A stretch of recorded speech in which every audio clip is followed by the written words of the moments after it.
good morning, good afternoon, good evening, even wherever you are, and in the world, and whatever time it is that you are watching this. Thank you for joining me. So this one's going to be kind of the day in the life video, which you guys seem to be loving. Don't worry, I'm still going to be doing all my reaction videos and my informative videos, hopefully, of menopause and mental health. But you guys seem to be really enjoying the nitty gritty of my life, I suppose.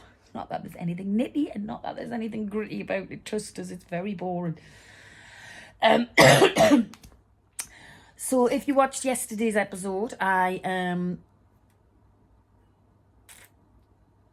I'm calling it an episode. It's not an episode because my life is not an episode. My life is a blooming disaster. But the reason I've done that is just so people know. You'll see it's numbered, so people know, kind of like be able to watch it in sequence if they're interested in hearing about my boring life. But apparently there's a few of you that are. So there's a couple of people asked me. I've mentioned about my dad passing away in 2009, and there's a couple of people that have asked me how my dad died. And honestly, guys, you know, when I say in the video that if anything's going to happen, it's going to happen to me. If anything's going to be dramatic, it's going to be dramatic in my life. It won't go straight forward and it won't go smoothly, that's for sure. I know people will now be going, well, you're putting that out in the universe now. Well, when the universe has given me every kind of milestone in my life with just an added spice of drama, it's how I expect life now, unfortunately. I just pop that down a little bit. So, my dad. Now, first of all, let me explain to you about my dad. I am definitely my dad's daughter, personality-wise. Now, what you see on here is a very kind of depressed and menopausal woman that you see. But if you did know me from shopping channels years and years and years ago, you'll know that I was a bit of a character. And that all comes from my dad, trust me. He was a big character. He was a funny character. He could be sometimes cutting, and it would be like, Dad, you can't say that. He's so politically incorrect, which used to drive me insane. And I was trying to kind of teach him new ways, because obviously he's from a generation that were politically incorrect. So I used to try and say, Dad, you can't say that, and Dad, you can't say that. And I was quite politically correct. I was the opposite to me dad, and I have been even well before people were aware of political incorrectness. I, from being a very, very young age, wouldn't have, I wouldn't have gay people being called anything derogatory, even though back in the 90s you could. It was, it was people's colour, for instance. I've never ever, and this is probably like I have seen colour. If I look at somebody, I know somebody's black. If I look at somebody, I know somebody's Asian. If I look at, and I will say that with pride because I'm white with pride. But I never kind of went, I've never been the type of person who's gone, oh, they're black, so that means they're different, or they're Asian, so that means, to me, we're all bleed red. And that's it. So I've always been like that, but he wasn't. And so yeah, he worked away all my life. He worked on the oil rigs when I was younger. And then when he started getting bad knees off his job, as he was a paint blaster, and he then became a paint inspector, and for all like the big huge cargo ships and stuff, and he would work all over the world. And his last place of work for probably 3 or 4 years was South Korea. And so he'd be away in South Korea maybe for 3-4 months, and then might come home for a week or two and then be back away. And and him and mum were still together, and you know, it's something that I don't know any different. Not having your father be there 9 to 5, I don't know what that's like. I never ever had that. So people say, oh, did you not like miss your dad or want your dad around? I didn't know any different. So it was like, no, it's fine. You know, he goes away and rings me every day, and we chat, and you know, and I tell him I love him. It was very rare he would tell me he loved me back. I know he did, but he found it. He was from a generation that didn't talk about their feelings. For him now, I think, you know, the way I talk about mental health and stuff, he would have probably struggled with it a little bit, just because of the generation, hopefully. And I'm hoping that he would have, the more people talk about it, the more people are coming out, the more he would have understood it, I think. But yeah, so he was a typical kind of, a typical man of his kind of era and his lifestyle. You know, was typical, would go to the pub at 11 o'clock every day. You know, 11 o'clock, he'd be there when the stand-up doors were opening, and he'd be there, he'd be back home at 3. So he'd have a few pints through the day, bit of lad talk, and then come home for his tea. And it was just, like I say, it was very normal. And I'm an only child, so I was his princess. You know, I was his baby. And then I obviously had my son very, very young. I was only 18 and a half, and my son's father was never in his life. And, you know, if people ask, because my son is such a well-mannered, really, really well-rounded young man. Like, you know, I don't know where I got him from. Anything like me, you know, he should have turned out a lot different, but I was so lucky with him. And the same with my daughter, by the way.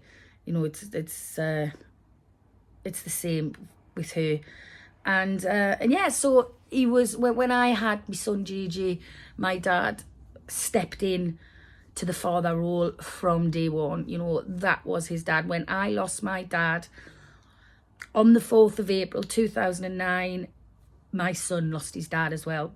Now, my son was 17, and my dad had been home, and he'd been home for a couple of weeks, and he was due, I think it was to fly away on the 8th of March to go back to South Korea. And it's my son's birthday on the 7th of March, and we lived in London at the time. My son still does. And so my son got his yearly birthday call, as he always did. I mean, he got a call off my dad every single day, because they were like that. And but it, you know, rang him on his birthday, and like any 17-year-old, my son's friends were waiting for him. They were going out to dinner or something, and he, you know, he was looking all cool. And my dad rang him, and you know, my dad had a quick chat with him, and then my son had said, "Granda, can I ring you back tomorrow? I'm just away out with the lads. They're waiting for us." And my dad had said, "You'll not be able to ring us tomorrow because I'll be flying tomorrow, but I'll ring you the day after. But you go out, son. You go and have a lovely day. Have a great birthday. And I'll ring you in a couple of days." And unfortunately, son never got that call.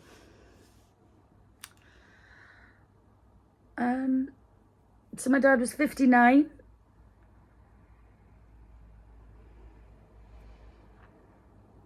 And I think the reason I still get upset about it is, yes, it's my father, but I don't think I'll ever get over the fact that I felt very, very cheated of years with my dad. You know, my dad was only 59 when he got on that plane, and yeah. And I think that's why I still get incredibly upset about it, and the fact that how it happened. Honestly, if it wasn't a death, it would be funny. It was like something out of a Benny Hill sketch, if it hadn't had the outcome that it had. So anyway, son goes, has his night, next day, I remember I go to work in the morning. I do my show in the morning. It was when I was a TV host for shopping channels, and did my shift in the morning, did the show in the morning, came home, and I'll never forget it. I had a big open window with a balcony that looked out on the River Thames at Richmond, where I lived. A beautiful, beautiful little apartment. And I was standing at the window and my phone rang. And I'd spoken to Dad that night to say bye and said, I'll speak to you when you land. And so I'd got a phone call off my mum. I think it must have been about 10 o'clock in the morning, 10:30. And answered the phone, hi. And she was hysterical. And my mum's very, very, very kind of quite a well-together kept woman. Nothing like me. Like I say, I'm like my dad. And she was hysterical on the phone, and I couldn't quite get what she was saying. Anyway, I'd managed to calm her down, and she'd managed to say that they thought my dad had had a stroke on the flight on his way to South Korea, and he'd landed and they'd got him to hospital. So in my pearls of wisdom, I don't know where I got this from. I don't know why I always thought this, but I thought if you had a stroke and you didn't die there and then you were going to be either A, left with a disability, or B, you were going to be able to recover. I thought if you died of a stroke, you died there and then. Oh, little did I know. So in my head, when my mum's telling us this, I'm saying, well, he's okay, it's fine. He's had a bit of a stroke, but they'll sort him out. And I was more concerned for my mum at this point than I was at my dad, because in my head, he was going to be fine. You know, hadn't died, and he wasn't going to die. He was only 59. He was fit. He was healthy. I'd spoken to him the day before, so that wasn't possible in my head. So, but she kept saying something about, he could die, And I'm saying, Mum, he's not going to die. They've got him. He's fine. Right, what's the plan? So I need to get there straight away. So I was like, okay, then I am right. Now, obviously, my mum lives in Newcastle. And I knew you couldn't get direct flights from Newcastle to, obviously, to South Korea. And it was Seoul where we had to land. And so I had a quick look, and the next thing I knew, there was a flight that afternoon going to South Korea from Heathrow, London Heathrow. And obviously I didn't live too far from London Heathrow. So I'd looked at all of that. Now, and this sounds really bad, but this is how naive I was. I did not even think about going to South Korea for my dad, because honestly, I just thought he's going to be home in a couple of days. And I'm so used to my dad working away, and he's had a couple of accidents while he's been away and had to be shipped home, and he's broke his ankle while he's been away. So I just thought this was another one of them. But I thought, I'm not having my mum going to... Now, in my head, again, I thought South Korea was like a third world country. I thought it was very much like North Korea, very strict. So I was like, I'm not having, like, my mum going to that country on her own, especially, like, kind of, a Western woman, because I'm thinking it's very strict. No way. So I says, look, I'm going to come with you. I says, I'll come with you. There was a flight from Newcastle to Heathrow about 3 hours later, and then it was the flight from Heathrow to Seoul was about 2.5 hours after that. So I says, get down here and I'll fly with you. So I'd arranged the little ones. JJ was 17 at the time, so he was at uni, and Harley was about 10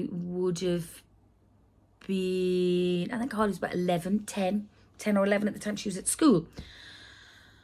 So I'd arranged with Harley's other grandmother, for her to meet her at Newcastle, her and JJ at Newcastle train station. I was shipping the kids up north. I was going to South Korea, get me dad, get him back get the kids. Had to take, the kids had to take some time off school and off uni and stuff, which was fine, all good and dandy. Got that sorted out. They got on the train, I got ready, packed a bag.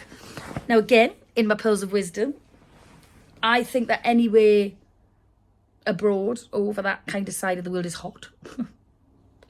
So I'm packing shorts to sit in the hospital. I don't want to get too hot. Shorts and t-shirt. I think I packed about 3 pairs of shorts, 5 pairs of knickers, a couple of t-shirts, a couple of sweatshirts, and a pair of like Birkenstock type things.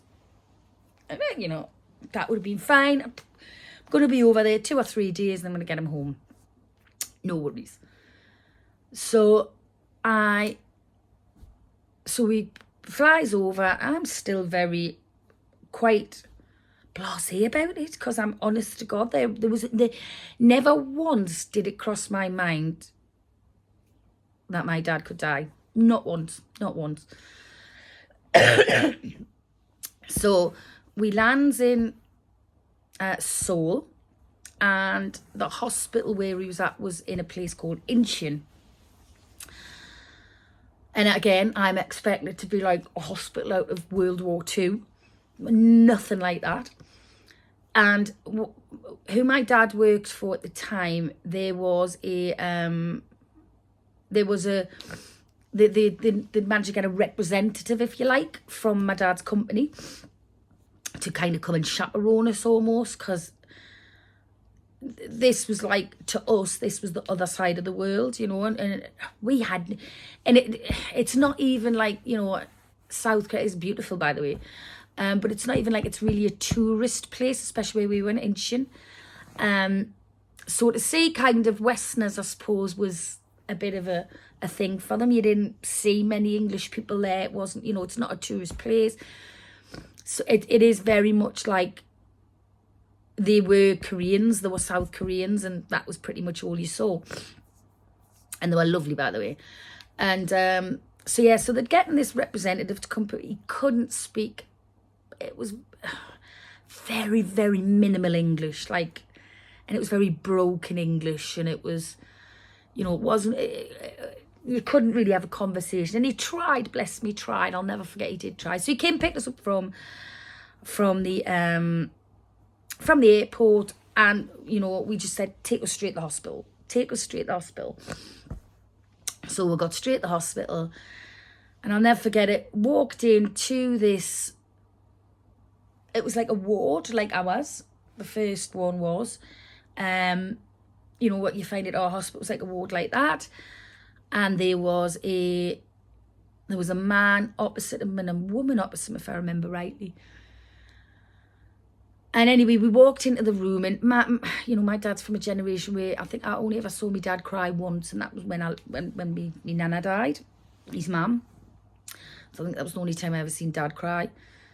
And we walked into the room, both me and my mum, and he just looked at us and kind of, he cried, and I could see he was crying, but obviously his mouth was kind of like that, and he's paralysed down one side. And he just looked at us and he said, we walked in, and he said, "What ye's doing here?" Which means, what are you doing here, by the way, in Geordie language. And he kind of got upset, I could see it. And he says, what's happened to us? He didn't know. Because obviously he could speak a little bit of Korean, but when I say Korean, it was just like thank you and no thank you, and it was very, very minimal what my dad could speak. He couldn't hold a conversation or anything like that. And he kind of looked at us, and he says, what's going on? And I said, you've had a stroke, Dad. Have I? I thought I was having a brain hemorrhage. And I said, no, Dad, you're having a stroke. You've had a stroke, but you're all right. And his response was classic Les Brash. His response was, right, Bane, while you're here, get on that internet. Because bear in mind, 2009, the internet wasn't as big as what it is now. get on that internet and see what benefits I'm entitled to when I get back home, because I'm not coming back to work anymore. This is me done. But he was saying it jokingly, because that was the big character he was. And he did have us looking. So the first probably 4 or 5 days, he was in and out of sleep, but he was compass mentis, you know, when he woke up. He would have a conversation with us, and the doctors had, again, the doctors could only speak really, really, really, really bitty English. And it was very confusing having a conversation with them, because it wasn't, you know, it wasn't coming out right from the doctor's side or from our side. And, excuse me. So anyway, they'd said to us, try and keep him awake, have conversations with him, test his, keep like asking questions, making him use his brain, blah, blah, blah, blah, blah. So we were doing that, and I remember he had a wallet and he had loads of business cards in it and people's numbers in it and stuff.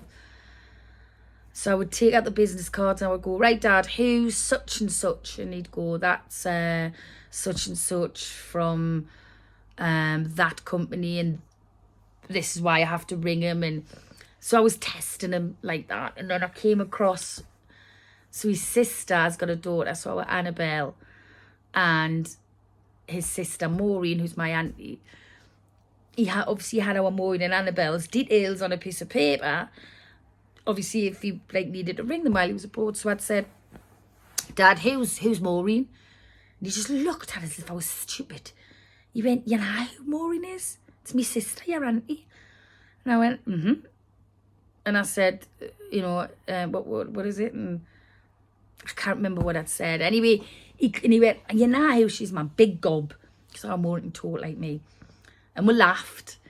And then I pulled out the next one, which was Annabelle's details, which our Annabelle is Maureen's daughter. And I was like, so who's Annabelle? And he was like, little big gob. She still had his like sense of humour, and we were still having talks, and he was, you know, constantly talking about JJ and constantly talking about Harley, because they were apple of his eyes. It's my son and daughter. In fact, at one point he could hear Harley, so he must have been dreaming about her or something. And he kept saying, I can hear our Harley, I can hear our Harley. So the doctors were coming in and checking on him, and he had 2 different doctors, and they were kind of, they were basically arguing with each other, if you like, as in what to do with me dad. So at this point, I kind of thought, it's a little bit more serious than I thought. But again, never thought it was life-threatening. And so they basically said that the swell on my dad's brain, he'd obviously had a stroke on the flight, caused by the flight. It had gone to his brain and caused him to have this massive stroke on the flight. But apparently the swelling in the brain wasn't slowing down. And obviously when you've got swelling in the brain, if you're bleeding in the brain, if you've got a bleed on the brain, and it's got nowhere to go, because it's, you know, it's in here. So one of his surgeons was adamant that he didn't want us to do this surgery. He says, this is major surgery. You know, this is probably one of the biggest surgeries that you can do.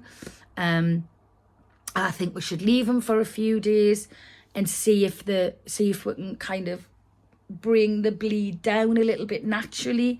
I don't think we should operate. And again, this was in really bitty English, okay? But then his other doctor, he had another doctor, who must have been like the same level as him. He was kind of telling him not to. He was saying, you know, I think this operation needs to be done now. And because it was very bitty English, it was quite blunt. And he's like, if he does not have this operation, he will die. Well, you know, that was probably the first time I realised, and I'd been there about 2 or 3 days at this point. And at this point, we were allowed to stay in the hospital. Now, when I say stay in the hospital, it was basically, we were given a blanket and we could lie on the floor next to his bed in the ward. That was it. And my mum's like, my mum used to call, she's got a weak tummy. You know, if anything, she gets upset. She's got a bit of a weak tummy. No, ma'am, you've got anxiety. That's what that is. You've got anxiety. Trust us. And you've had anxiety all your life, but she doesn't like to say that word, bless her. She does now. She admits it now. But back then, anxiety wasn't associated with sickness back then. So anyway, my mum throwing up the toilets all the time, in the little toilet that there was in the, it was actually in the ward, bless her. So we were besides ourselves. We didn't know which doctor to listen to. It was so very bitty English. And this had been about 3 days in now. And again, we'd been having great conversations with Dad. You know, he was on form. All he kept asking for was a pizza. Bless him. He loved the South Korean pizzas. Being there's a pizza, being I was like, Dad, I can't get you a pizza. You know, looking back now, I wish I'd given him 50. Because it would have been his last pizzas. But, you know, hey ho. So then the doctor who wanted to do surgery, who thought this surgery should have been done, he came in and said there was 90% chance of survival and 10% chance of dying. Them odds are pretty good. So we were like, right, okay, let's prepare him for the operation. So told Dad, I said, Dad, we think this is the best thing. We think you need the op. My dad was just like, yeah, if that's what you think, let's do it. And obviously, was kind of like that. And so they prepped him for, they decided they were going to give him surgery. It was going to be about an 8-hour operation in the brain. And what they were going to do is they were going to take a third of his skull off, do whatever they needed to do, but they were going to leave the skull off so it could, you know, breathe, if you like, and bleed more if it needed to be. So it was a big operation. And you know, my dad agreed. He was like, yeah, that's what I think we should do. So yeah, so they got him prepped, started getting him prepared. And he had amazing thick head of hair, which he loved. And obviously they had to shave his head to do the operation. And I remember when they started shaving his head, my mum ran to the toilet to be sick. And I remember my dad going, is your mother being sick again, is she? I was like, yeah. So anyway, they got him all prepped. And we were allowed to wheel him down to theatre. And before he was whisked away, we were allowed to give him a kiss and things, which we did. Told him we loved him. And his next words were to, and his last words really, were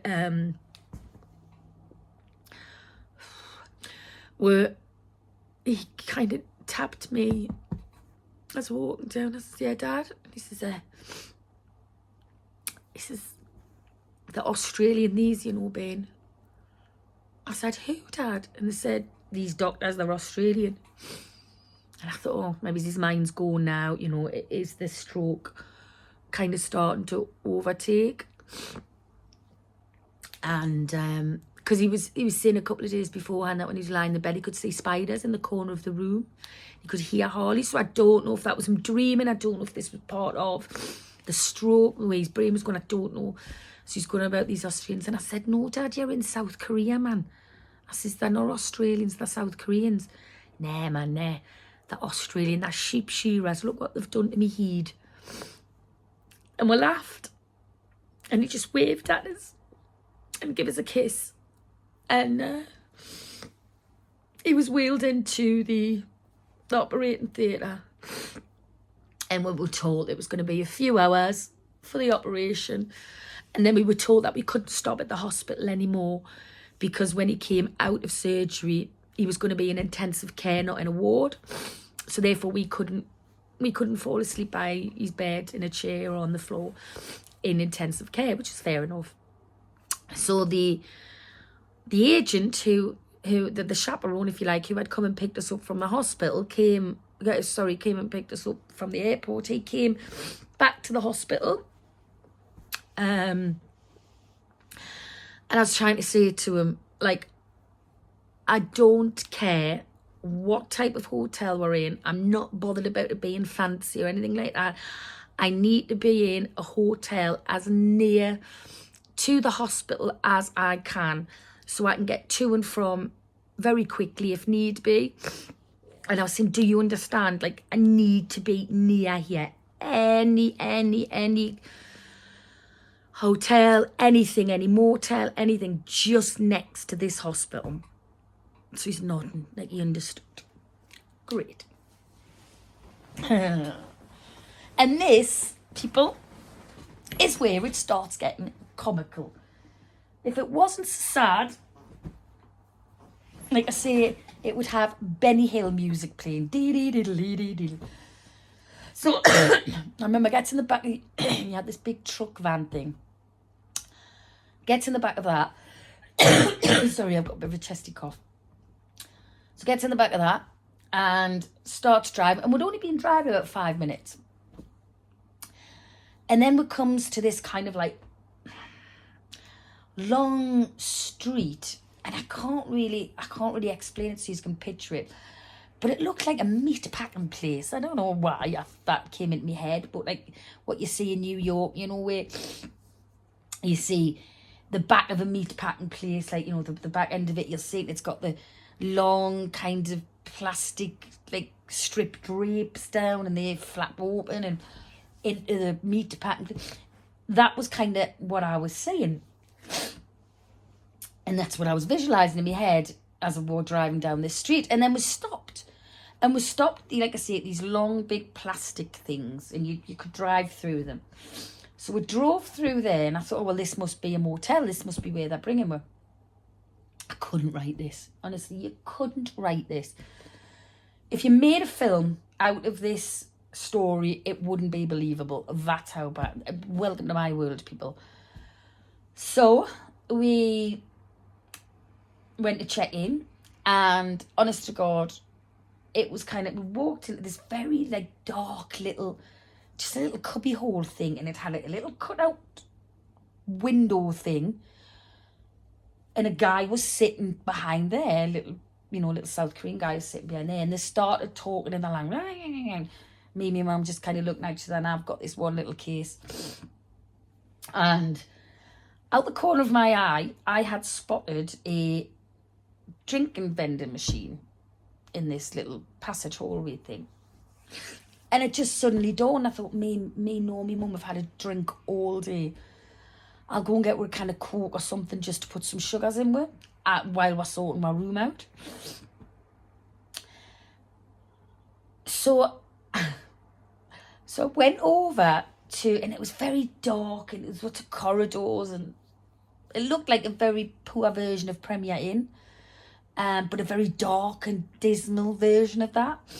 Lots of corridors and things like that. So this vending machine, I kind of walked up to it now, kind of double looked. And I'm thinking, that hasn't, sorry, a message there. That isn't Cancer Pop. And I get up close and I'm looking at that. My eyesight was fine then. Not now, but then it was great.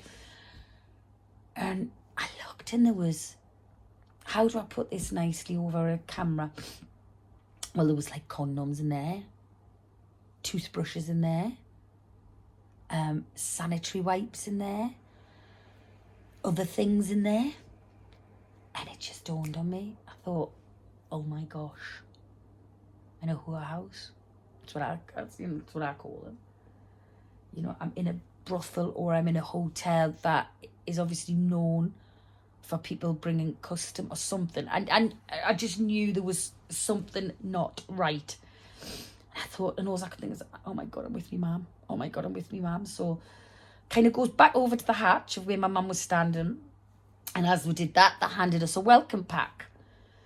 And as I looked, and I took my mum's welcome pack and I kept them. And I look and I'm thinking, oh no. And in this welcome pack, you know, in a welcome pack, you might get a refreshing towel, you might get instructions to the hotel, you might get instructions to what's around the hotel. No, Not in this welcome pack. In this welcome pack, you got vagina wipes. You got a toothbrush. Thanks. Sanitary wipes. What else? Condoms. And there was a little toy, shall we say. Not one you'd give to children, if you know what I mean. One that's usually hidden in bedside cabinets. I thought, no, this can't be right. This can't be right. This can't be right. I'm with me, mum. I'm with me, mum. And my mind's going mental because I'm thinking, me dad's having this 8-hour operation. I am in what looks like a brothel with me bloody mother. And I'm thinking, keep it together, keep it together. So gets the cases, says bye-bye to the chaperone, thank you very much. Goes upstairs, goes into her room. Wasn't a bad room. Like I say, very similar to Premier, just not as nice. Just very basic, but very clean, I have to say. And a massive 65, 75-inch telly on the wall. Now, what you have to remember is obviously Samsung is South Korean. So, so over in South Korea, there's millions of them, and 65 and 75-inch TVs weren't, you know, they weren't as popular over here than what they are now.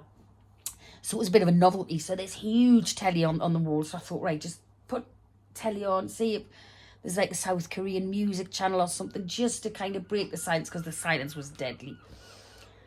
Puts the TV on, and it's full on hardcore dirty movie, right?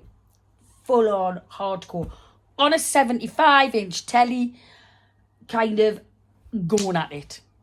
Mother's standing there, I'm standing there wanting to die. I'm thinking, oh my God, the world just shriveled me up now. I'm standing watching hardcore with me mother. Horrific. So quickly turned it off. So I thought, I'm not really going to be able to get away with hiding this from me mum. She's not daft. I've gotten away so far. So we sat on top of the bed and we could start hearing things. I'm with me mother, for God's sake. So he starts hearing things, as you can imagine what they are, and I'm just sitting there going, oh my God, and my dad's having this operation, and my mum's sitting next to us, and I'm thinking, I don't know how long I can keep this together. So I thought, right, I'll have a bath. Just have a bath. Now, at this point, the chaperone had obviously contacted the hospital, told the hospital where we were staying, for them to ring us as soon as Dad was out of surgery. Says, we'll have a bath. I switches the bath on. It lit up like a Christmas tree. And all these bubbles started and all these lights started. And I'm thinking, oh my God, oh my God, oh my God. So that just put in my head of like people who'd previously been in the bath before me and probably what they were doing with the lights on and the bubble. Oh, and I just said, I can't. So I got the sanitary wipes and I was wiping myself down under my pits with it. It was horrific. It was funny. Looking back, it was funny now. Not obviously the scenario, like not the outcome and stuff, but the actual scenario was funny. Now it wasn't it? So I says to my mum, I went, Mum, you've picked up on what this place is, haven't you? And she said, yes, I have. And the only good thing about it was literally 10 minutes from the hospital. And I was like, oh my God. And I was like, Mum, I'm not getting in that bed shit neither, Mum. So we literally sat on top of the bed with our coats over us because we were just imagining these crazy things in our heads. So that was our lovely kind of welcome to our first hotel. Yay. So we then got a phone call a few hours later. Again, very, very bitty English, just saying, Daddy, awake, Daddy, awake, you must come hospital. Then were kind of the words. Bless them, and they must have tried so hard. So we got dressed, ran to the hospital. There was like a major road that we had. I'm talking a major, like a motorway that we had to cross. So that was like playing chicken on the road. But we just wanted to get to Dad. We just wanted to get to him. So we got there, and it was a little bit more. I mean, it was a beautiful hospital. It was quite a modern hospital, but it was still quite not third world, that's the wrong word to say, but it wasn't as modern. The equipment wasn't as modern as ours or anything like that. It was quite dated, the equipment, especially in that intensive care mode. So when we got there, Dad had woken up. Now they couldn't really warn us about anything because they didn't know how to say it. So it was a bit of a shock. We weren't prepared for what we saw. So we went, they said we could see him for 10-15 minutes and then we would have to leave because it wasn't visiting time, and we were told about visiting hours where we could have a half an hour in the morning with them and a half an hour in the afternoon with them, and that would be it on an intensive care. And very unlike the NHS, which I have, and I know NHS is bursting at the seam at the minute, and I know everyone's got that gripes about NHS, but trust me, when you go to another country and you see how their systems work to what ours is, you'll realise how lucky we are. And over there, and I don't know if it was because we were a foreign family and they couldn't speak English, I don't know, but they don't really care about the family. It's all about the patient, which is fine, and as it should be. But at least here in the UK, there's a little bit of a support for, families of people who are poorly. There's nothing like that there. You're just kind of told how it is, and that's it. So, we went in to see him, and I'll never forget seeing him the way I did. He was awake, but he had like a respirator in his mouth, so he couldn't speak, and that was breathing for him, but he was awake. And they had his hands tied to the bed, and I was so upset when I saw this, and I was like, no. And they calmed me down, and they explained that my dad didn't like the respirator in his throat, and he kept trying to pull it out, which sounds very much like me dad. But he had to have this respirator, and he wouldn't be told. My dad wouldn't be told that he could not have this respirator. So in the end, they had to tie his hands to the bed so he wouldn't keep pulling this out. He had to have this. And he'd had a big, huge, like it was like a net almost on his head. And then there was a net thing across where obviously I could see where they took the skull off. But then there was this thing over the top of it which covered a little bit. So, and then I noticed that his eye was up like a football. It looked like he'd been kicked about 40 times by 40 different people. It was just like a football on his eye. But I found it later on that was obviously where the blood was dripping from the brain in the socket. So I went in, had his hand. I was telling him I loved him so much, which we weren't a family like that. Like, we just knew we loved each other. We didn't have to say it. And so I kept telling him that I loved him. And he kept blinking his eyes, squeezing my hand. And that was his way of telling me that he loved us back. I know it was. And then my mum did the same. Mum did the same. And he was blinking, and me dad idolised me mum. Told him I loved him, kissed his head, said I would see him tomorrow.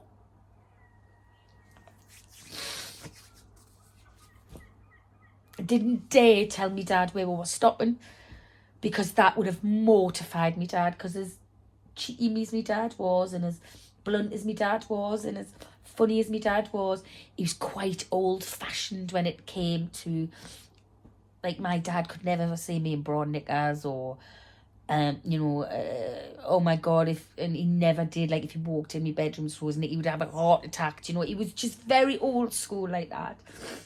And I knew that he would have been furious thinking that his wife and daughter were staying in the brothel. So we didn't say anything about that. And we said we're byes, and I said, I'll see you tomorrow. I said, oh God, go back to the brothel now. Great. So I went back to the brothel, or whatever it's called. And sat on the beds, put the coats over us again, and said, right, let's try and get some sleep. This must have been about 9, 10 o'clock at night. And so we're up ready for to go and see him for the half an hour that we're allowed tomorrow. And I was so excited to see him. I was so excited. And I think it was about midnight, and the phone rang in the room. And I knew it couldn't have been good, because nobody else could contact apart from the hospital. So I knew it was the hospital straight away. And picked up, hello. And all I got was, you come now, Daddy dying, you come now, Daddy dying. And I'm, what? Now, Daddy gonna die, come now. And, I'll never forget that despair, that hot feeling coming over the whole of my body, the fear and the anxiety of just being told that, and the body just went into like autopilot mode. So I screamed, Mum, get ready, quick, get ready. And my mum said, well, what? And I said, just get ready, we've got to go to the hospital, get ready. I think it took us all of 30 seconds to be out that hotel. And I remember running across that motorway, running and playing chicken with all the cars. And I didn't care. I just needed to get to that hospital. So we got to the hospital. And we were put in this room. It wasn't even a room. It was kind of like a corridor. And there must have been about maybe 6 other South Korean people there. And I kind of was sitting just with my head in my hands thinking, what's going on? I need to see my dad. What the hell's happening? They've just said he's going to die. Why? How? What? If? All these things run through my head. And I remember there was a South Korean family, and there was a lady who was sitting on the end, and she kept looking at us. And I could see our heart went out to her, because we were in this foreign, strange country to us. And I couldn't stop. I couldn't stop the tears, because I was just so confused at what was happening as far as I was concerned. The operation had worked. What the hell was happening? I was just beside myself. And I think this lady could see, and I'll never forget, she came over and she sat next to me, and she held my hand and she touched my face, and that was all she could do. And she was saying the odd word in Korean, and I didn't understand that. But I knew what she was trying to do, and I knew she was trying to put me at ease.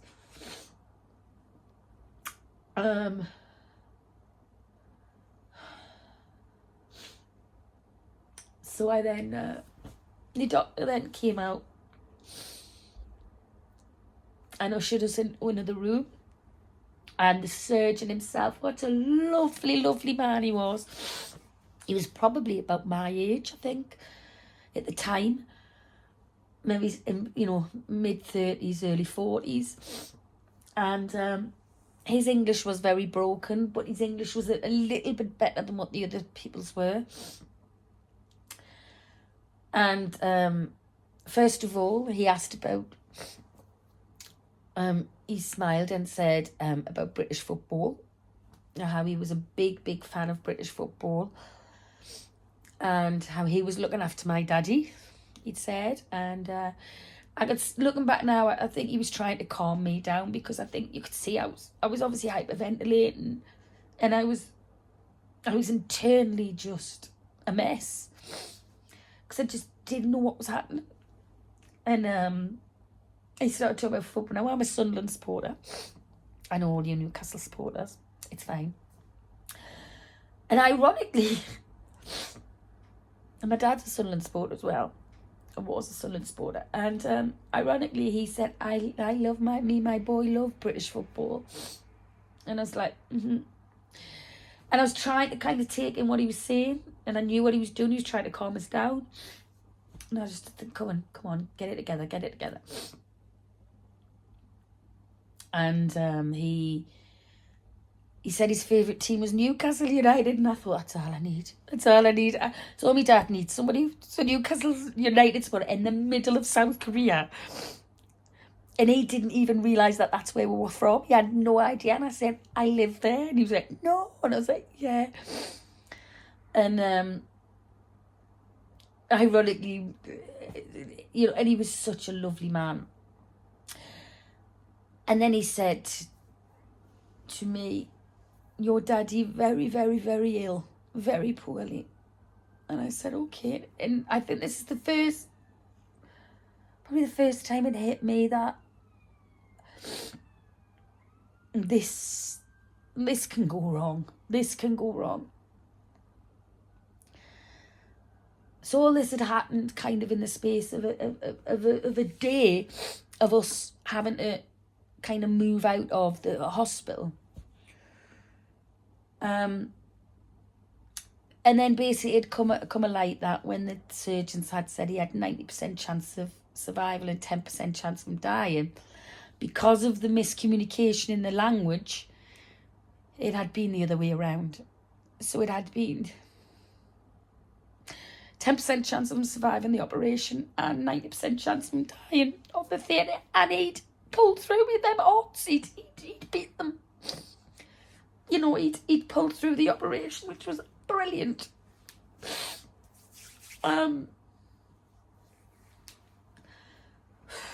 But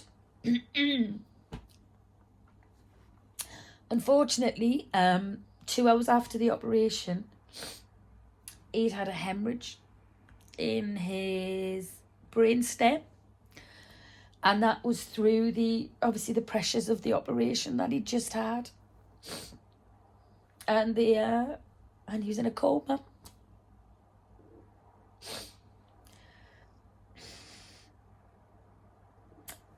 So it was like bullets being fired at me. And I didn't know what to think. I didn't know what to do. I was concerned about my mum as well. And I was concerned about my dad. And it was awful. It was awful. So the surgeon, luckily enough, had managed to ask where we were staying. And obviously I was 34, blonde, in my prime at the time, and we explained to them where we were staying, and he just shook his head like that. No. Looked at me, said, you blonde hair. Oh, I thought, great. Great. Am I getting murdered? So anyway, we kind of come to terms that night with the fact that Dad was gravely ill. And then that was the first time it really hit us.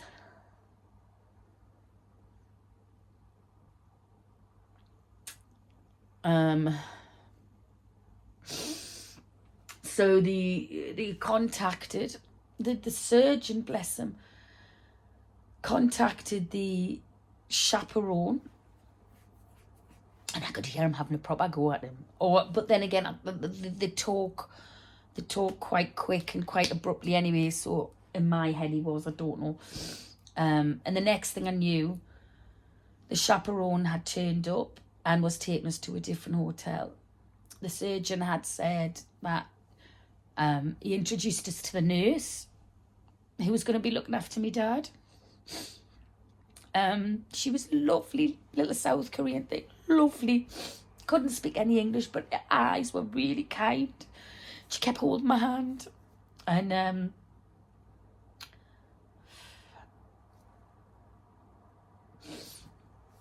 so the surgeon had said,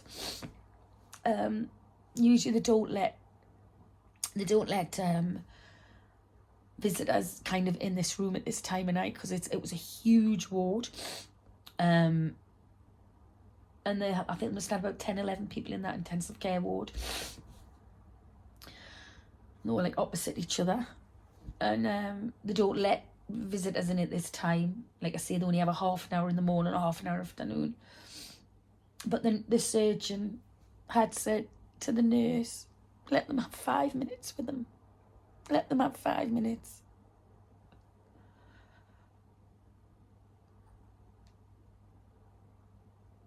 So we went into the room.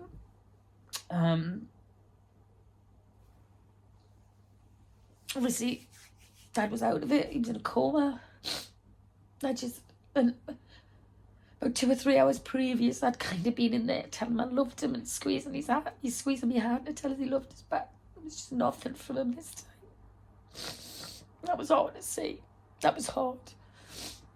And I had a picture of me, Harley and JJ in my purse.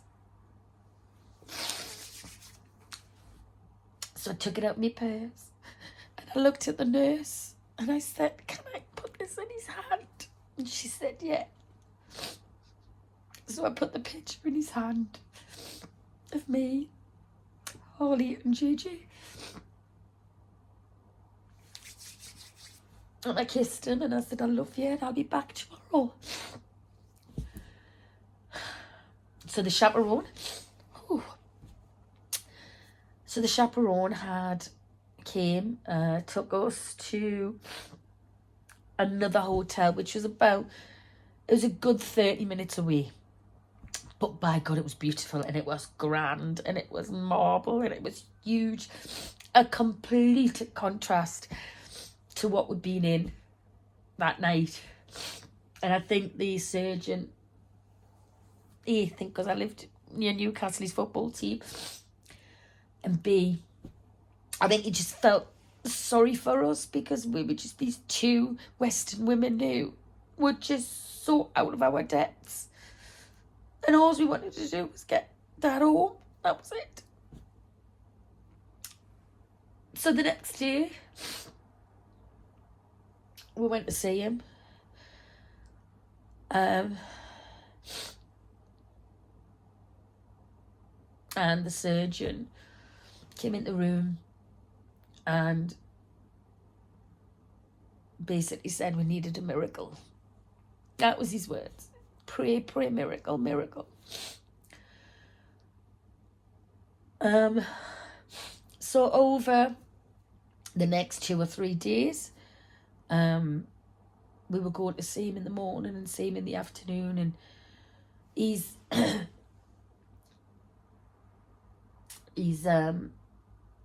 all his stats I could see were very, very low. I didn't really understand stats or anything, but I could just tell that they weren't normal. And I was looking at everybody else's stats in the intensive care unit, and my dad's was nowhere near anybody else's.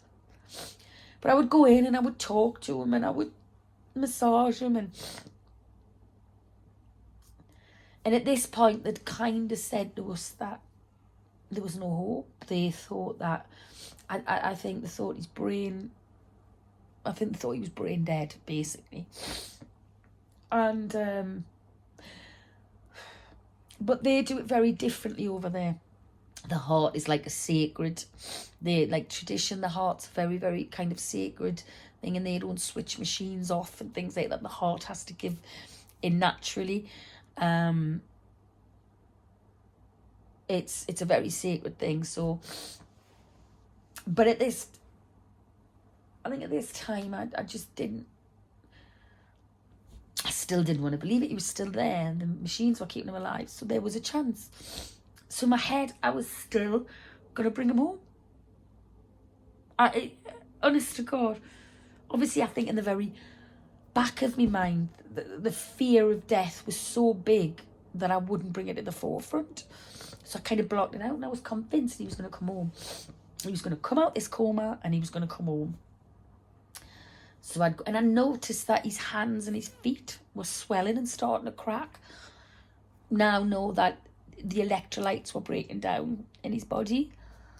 And at the time, this posh hotel that we were stopping at had like an internet room and stuff and all that. If I wasn't at the hospital, I was in that room researching everything, you know, what could be done.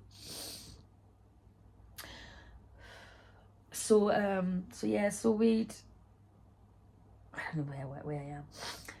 So anyway, this has been going on for probably about a week and a half. Go to the same morning, go to the same afternoon. Now, bear in mind, as I told you at the beginning of the video, which is a long time ago now, I only took summer clothes because I just thought anywhere that side of the world was hot. It was blooming freezing. So I ended up having to go to kind of the malls there and buying a pair of jeans and a sweatshirt and shoes and things because I just didn't have the right attire. Plus, I only thought I was going to be there 3 or 4 days at this point. I think it'd been 2 weeks would be in there.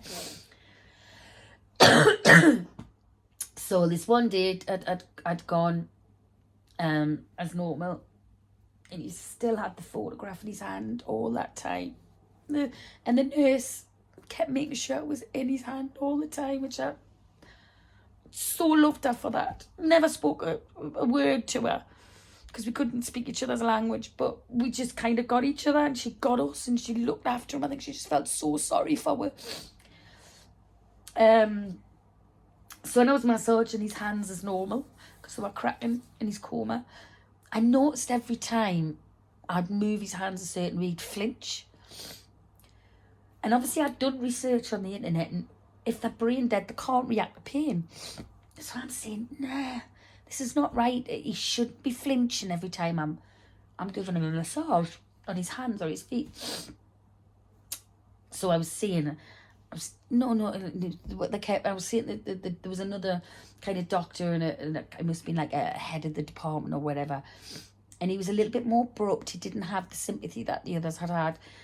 And I'm saying, not brain dead, pain, jumping, no, mush. That's what they were saying, mush. And I'm saying, it's not mush, he's reacting to pain, mush. So to shut us up, they got his hand and got a pair of scissors and cut into his nail bed. Now, obviously, if you've got coma and you're not responding to pain, you don't do anything. You just lie there and let them cut your fingers off if need be. But he jumped. So then this doctor saying, miracle, pray. So then we had another couple of days of hope. But like, again, only seeing him in the morning and seeing him in the afternoon. And it was torture that we just couldn't sit there with him all the time. I didn't want him to be there on his own.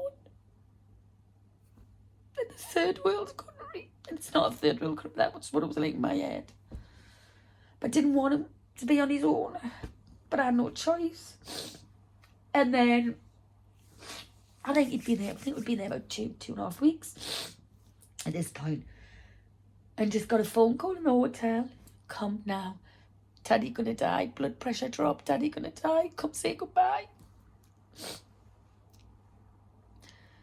So we got a taxi straight there, and as we got there, they were working on him. And we got there, and doctor came out, miracle, blood pressure gone back up. He's fighting, he doesn't want to go. And I knew that. I knew. Okay. So he fought another 2 or 3 days. Then we get about 3, going to see him every day again. And about 3 days later, gets the same phone call. Come now, Daddy's blood pressure gone down. Gonna die. Got there. Same thing happened. They were working on him. Managed to get his blood pressure back up. They were giving him a CPR and all the rest of it. Got back. I would talk to him. I would tell him I loved him. And the phone calls happened, I think, about 4 or 5 times. Come now, Daddy gonna die. Come now. And blood pressure would pick back up. So I think it was about a 4th week, maybe, of being there. And again, I think we got another phone call. It's about the 5th or 6th time. Come now. Daddy gonna die, come now, come now, come now. Race straight over, and again in my head I'm thinking, he's gonna do his normal thing, he's gonna fight, he's gonna pick himself up. And yeah, he's we're gonna get him home. He's gonna be this story that's gonna be on the news of how man made miracle recovery. And as we ran through, they were working on CPR. And I was looking at the machine, it was flatlined. And I could see his body just jumping as they were trying to bring him back. And as I was giving CPR, I could see something popped out, which obviously was a rib, or they broke a rib or whatever, which I'm not blaming them for. They were trying to keep me dad alive. And at this point, I just pushed them out the way and said, enough. And I scooped them up in my arms. And I just said, let him go. And I kissed him. And I said, go be with Nana and Grandad, look after Mum. I knew then that he was gone.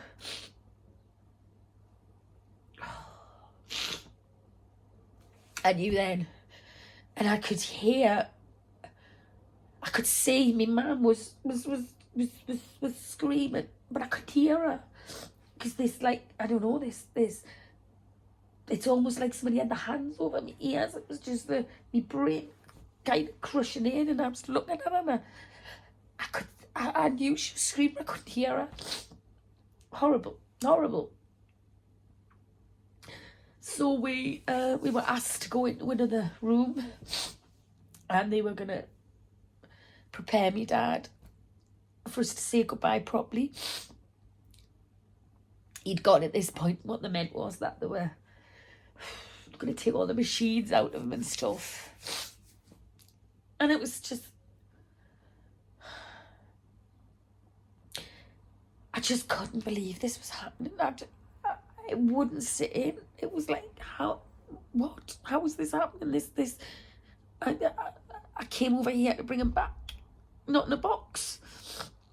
And it was so, I've just really just couldn't come to terms with the fact that he'd gone, because it was just so much had happened.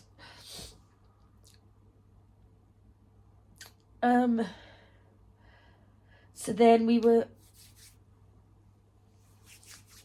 let back in the room, minus all the machines, and he looked so peaceful. He looked like, apart from the black eye he had, but he just looked like him again, apart from the black eye, because he didn't have all these machines in him. And I remember looking down, and he still had the photograph in his hand. And I just lost it. Totally lost it. And I couldn't change the fact that he'd gone at that point. But it was like a brick, because I'd convinced myself before that he was going to make this miracle. And I genuinely thought he was coming home. Like, normally sitting next to us, not in a box in cargo. So we were numb at this point, me and my mum.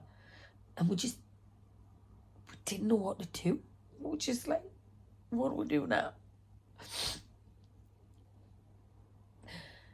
And of all places, I don't know why we did this. I didn't want to go. I said to him, I don't want to go back to the hotel. I don't want to go and sit and cry. I've cried so much. I was just completely numb. I didn't want to cry, because I think if I cried again, I didn't think I would stop. So we went to this huge South Korean mall. And both me and my mum, I'll never forget it, were just walking around in a daze. We were just looking at things. And then walking the next thing and looking at like moisturising cream and sunglasses. And I was just looking at all these things. And it was like I was floating I was in like just a world of all the people that were in the mall weren't even there in my head. It was a weird scenario. And why we did that, I'll never know. My dad had just died 2 or 3 hours beforehand, and we're walking around the mall.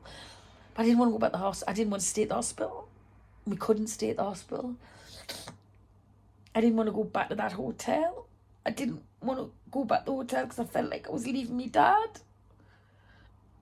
It was just bizarre. It was bizarre. It was a bizarre scenario. And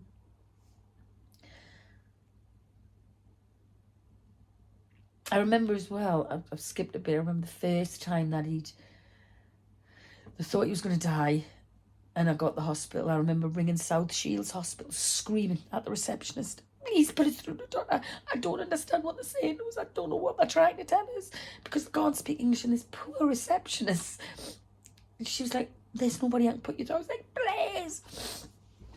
So this had gone on and on and on, and anyway, and like I say, passed. And so we got to the hospital. We got back to the hospital to find out what we had to do, because didn't have a clue. And the next thing we knew was that they were going to burn his body, because that's their custom. We were like, no, we want him home. We want to bury him. So I didn't really have time to grieve at that point, because I went in autopilot mode of where I had to ring British Embassy. I can't remember what I did them couple of days. Like I say, I was in a bit of a daze. So I had to get in British Embassy involved to make sure that they wouldn't burn his body. And I can't remember who I rang. Like I say, I was in such a daze. And we could have gone. They couldn't. That was it. We could go home on the Wednesday, but we couldn't get me dad home till the following Wednesday. But if it something to do with, obviously, because the coffin must have to go in cargo or whatever, the body. But we couldn't get a seat on that plane the following Wednesday, and then we couldn't leave it any longer, because obviously he had to be preserved to come home. So we had to fly without him. He had to fly home the following few days. And I remember that flight coming back from South Korea. And I remember 3 films that were on. I don't know why, it's bizarre. I remember 3 films that were on the plane, and there was that, the Slumdog Millionaire one was on the plane. Marley and Me was on the plane, movie-wise, and the Benjamin Button, where his age goes back. And I remember having the headphones on and the film being on, and all I could think about was how my dad's going to be travelling home without her. His last journey home is going to be without her. And I struggled. From then on. And yeah, we got him home. I wrote this massive eulogy to him. I'd wrote him a letter, actually, while he was poorly in hospital. I'd wrote him a letter. And actually read that letter out at his funeral, and then played Dance with My Father again. So every time I hear that song, it really cuts deep. That's why it's mine and my dad's song. So, you know, me wedding, my son had to step into my dad's shoes to do the father and bride dance, because he wasn't here. That was the song we played.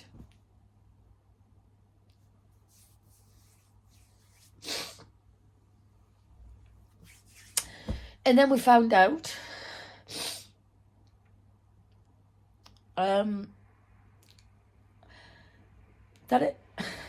why KLM, who he was flying with, didn't. No, bear in mind, he'd flew from Newcastle to Schiphol. He'd gone on the flight from Schiphol to Seoul. And 45, 50 minutes into the flight is when he had this massive stroke on the flight. They thought he was drunk. Obviously he wasn't. We kept shouting at him.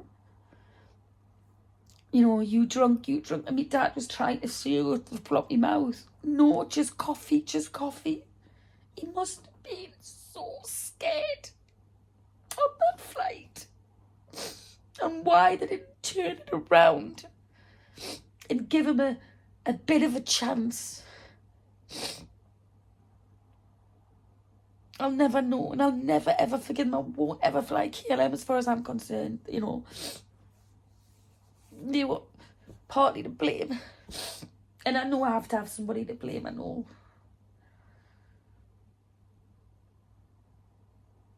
But why they didn't turn that, I know why they didn't turn the flight around. Because they would have had to empty all their fuel to land. And there was hundreds, thousands and thousands of pounds worth of fuel on there. I would have sold my house to pay for that fuel if you turned them around.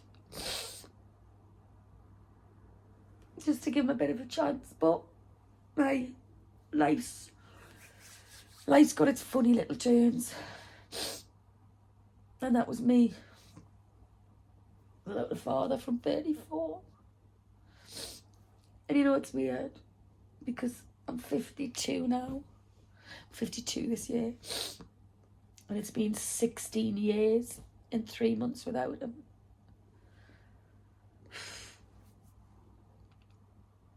And it feels so long since I've heard his voice. I had a hug. And yet it feels like yesterday it all happened. Strange. Very, very strange. And since then, all the things that kind of have gone on in my life and happened in my life, I often sit and go, if Dad was here, would he have been able to make it better?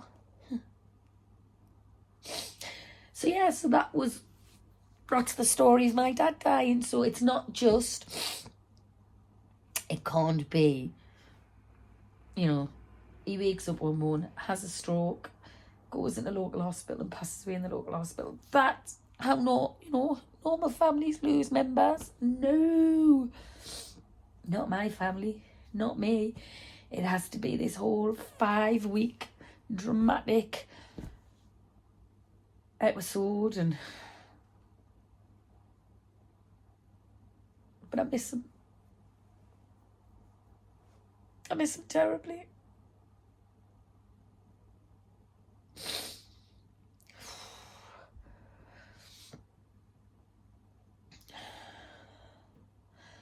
Wow, an hour and 20 minutes that's took. If you're still with us, God love you.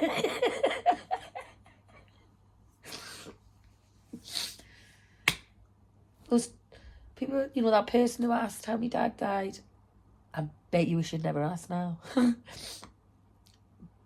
Anyway, this is just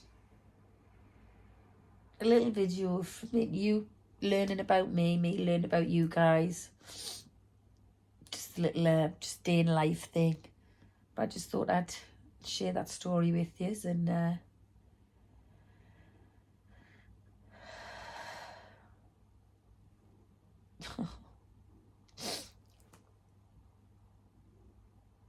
I will come back later on after I've had a bath, a shower, maybe go for a little walk down the beach.